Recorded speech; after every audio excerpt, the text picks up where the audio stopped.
যারা দেখতেছেন এই মুহূর্তে আমি আসছিলাম সিলেটে ঘুরতে, শ্রীমঙ্গল চায়ের রাজধানীতে। এখানে এসে কিছু বেদে পরিবারের বোনদের সাথে এখানে পরিচয় হয়ে গেল। আমি তাদের সাথে তাদের জীবনযাত্রা এবং তাদের জীবন নিয়ে কিছু আলোচনা আপনাদের সাথে তুলে ধরবো। আশা করি সঙ্গেই থাকবেন, সম্পূর্ণ ভিডিওটি দেখার চেষ্টা করবেন। আসসালামু আলাইকুম চাপুর, আপনারা সবাই কেমন আছেন? চাপু, আপনাদের সবার কি বিয়ে হয়েছে? জি হ্যাঁ হয়েছে। আপনার বিয়ে হয়েছে? আমার মধ্যে ছোটকালে বিয়ে হয়েছে। কয় বছর বয়সে বিয়ে হয়েছে? মনে করেন আমার তো বিয়ে হয়েছে মনে করেন 2-3 মাস হলো। 2-3 মাস হবে আপনার বিয়ে হয়েছে? আপনার ছেলে সন্তান বা মেয়ে সন্তান আছে? না, হাসি দিলে এখানে হাসি দেন, মুখে হাত দিবেন না, হাসি দিলে। আর আপনার মধ্যবর্তী স্থান, আপনার নাম কি? আমার নাম সুবর্ণা। সুবর্ণা, আপনার কি বিয়ে হয়েছে? হ্যাঁ হয়েছে। আপনার কি সন্তান আছে? না নাই, সন্তান নেই। নতুন বিয়ে হয়েছে। কয় মাস হয়েছে বিয়ে হয়েছে? 3-4 মাস। 3-4 মাস হয়েছে। আপনার হাজবেন্ড কি করে? এই তো সাপ খেলা দেখা। সাপের খেলা দেখায় বা সাপের করে। আর ডান পাশে যে বাম পাশে যে আপু, আপনার নাম কি? নীলা। আপনার কি বিয়ে হয়েছে? হয়েছে। কয় বছর যাবত আপনার বিয়ে হয়েছে? হয়েছে 4 বছর হবে। 4 বছর। আপনার স্বামী কি করে? সাপের খেলা টেলা দেখায়। সাপের খেলাই দেখায়। আপনার সন্তান আছে? আছে। কয়জন? মেয়ে একটা। একটা মেয়ে। তারা কি করে? বাসায় থাকে, দাদার কাছে কি ফুপুর কাছে থাকে। দিনের বেলা আমরা গ্রামে এসে পড়ি। আচ্ছা, আমি এই মুহূর্তে সুবর্ণা আপুর কাছে জানতে চাইবো ওনার নতুন বিয়ে হয়েছে, তার জীবনযাত্রা সম্পর্কে। আচ্ছা আপু, আপনার তো সুবর্ণা আপু, আপনার তো নতুন বিয়ে হয়েছে, আপনি আপনার নতুন বিয়ের লাইফটা বা আপনার জীবনটাকে কিভাবে উপভোগ করতেছেন? এই তো অনেক ভালো। অনেক ভালো। আচ্ছা, আপনার হাজবেন্ড আপনাকে আদর করে কিনা?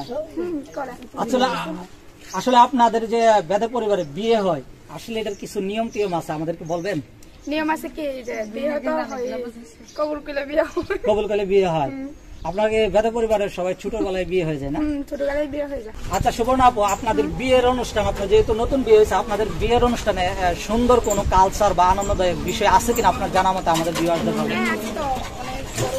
বিয়ে হয়, লেহেঙ্গা কিনা, শাড়ি কিনা, বিয়ের মেজার লেহেঙ্গা কিনা, হলদির লেহেঙ্গা, আবার বিয়ের লেহেঙ্গা, অনেক অনুষ্ঠান হয়। আচ্ছা, আপনার তো নতুন বিয়ে হয়েছে, হানিমুনে গেছিলেন? হানিমুনে কোথাও ঘুরতে গেছিলেন? না, ঘুরতে যাই নাই, তো এমনি পার্কে ঘুরতে গেছিলাম। ঘুরতে গেছিলাম। আর আপনারা কি সচরাচর পাড়া মহল্লায় কি আপনারা কি সবসময় সাপের খেলা দেখান বা আপনাদের কি কাজ বা ঘুরেন? এই তো এই গরম করতে গেলে সিঙ্গা লাগাতে হলে, আর হাজবেন্ডরা এই যে সাপ খেলা দেখা। সাপ খেলা দেখান? আচ্ছা, সাপ খেলার একটা নাইস আছে না, সাপ খেলা যে দেখান তো, একটু জাস্ট অভিনয় করে দেখান। নাচ দেখাবো না, এমনি আপনারা ঘুরেন না সাপ খেলার মধ্যে, পারবেন না? আজকে এখানে পাড়াতে যেখানে গেছিলেন, ঠিক আছে, আপনারা পাড়াতে কয়জনকে সিঙ্গা লাগাইছেন বা মানুষের সিঙ্গা লাগাইতে গেলে আপনাদের সাথে কি রকম ব্যবহার করে? এই মুহূর্তে আমি জান্নাত আপুর কাছে জিজ্ঞেস করবো। আচ্ছা জান্নাত আপু, আপনি কি আজকে সকালবেলা সিঙ্গা লাগাইতে গেছিলেন?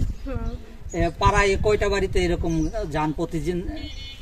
অনেকে তো লাগায় না, মানে বীজ ব্যথা থাকে তার মধ্যে তারা লাগায়। আচ্ছা, আপনাদের সিঙ্গা লাগাইলে কি বীজ ব্যথা চলে যায়? এটা তো আমরা মুসলিম, আল্লাহ সহায় করে। আল্লাহ সহায় করে। আপনি তো দেখতে অনেক আপনি তো দেখতে অনেক সুন্দর, ঠিক আছে। অনেক সময় এমন আছে না যে মহল্লায় যদি যান পাড়া করতে, অনেক ছেলেবেলে ডিস্টার্ব করে না? না করে তো, করলে কি করবো? কেউ কিছু বলে এরকম কোনো কিছু? না, ওই শয়তানি বান্ধবী তো করে, শয়তানি করে, ফাজলামি করে। তো আপনারা কিছু বলেন না তাদের? গাইস, এতক্ষণ আমি চেষ্টা করেছি এই বেদের পরিবারের এই আপুরা রাস্তায় দেখা হয়েছিল, তাদের সাথে তাদের জীবনযাত্রা আপনাদেরকে তুলে ধরার জন্য।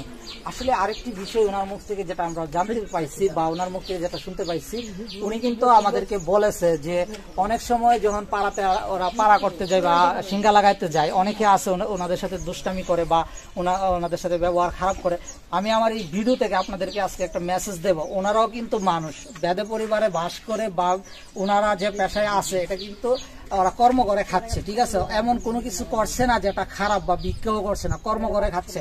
ওনারা হয়তো ওনাদের পেটের দায়ে, সন্তানের দায়ে, পরিবারের দায়ে কিন্তু তারা পাড়া মহল্লা করতে যায়। আপনারা এইসব মেয়েদেরকে যেখানেই দেখবেন তাদেরকে সম্মান দিবেন, তাদের সাথে সম্মানের সাথে কথা বলবেন, এটাই হবে আমাদের নৈতিক দায়িত্ব। আর আজকের ভিডিও থেকে আমার এই মেসেজটুকু রেখে বিদায় নিচ্ছি। ভালো থাকবেন, সুস্থ থাকবেন। আসসালামু আলাইকুম।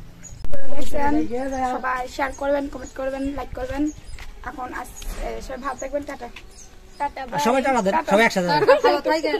যারা ভিডিওটা দেখছেন লাইক করে দিলাম ভাইয়ার ভিডিওটাকে ভাইরাল বানিয়ে দিবেন, ভাইরাল হয়ে যাবে না আর চ্যানেলটাকে সাবস্ক্রাইব করবেন। চ্যানেলটাকে সাবস্ক্রাইব করে দিবেন। মানুষে কত সুন্দর হাসি মাসি দিয়ে ভিডিও করে লা বাবা হাসি মাসি দিয়ে এরা ছোট ছোট মানুষ ভিডিও যে করতে দেয় এরা কোনদিন করছে না। আমার মুসলিম পরিবারের মায়ের, শোন না, আমি দেখাই আমার কি আপনি এই দেখছেন হাজার হাজার মায়া কি নামটা আপনার চ্যানেল?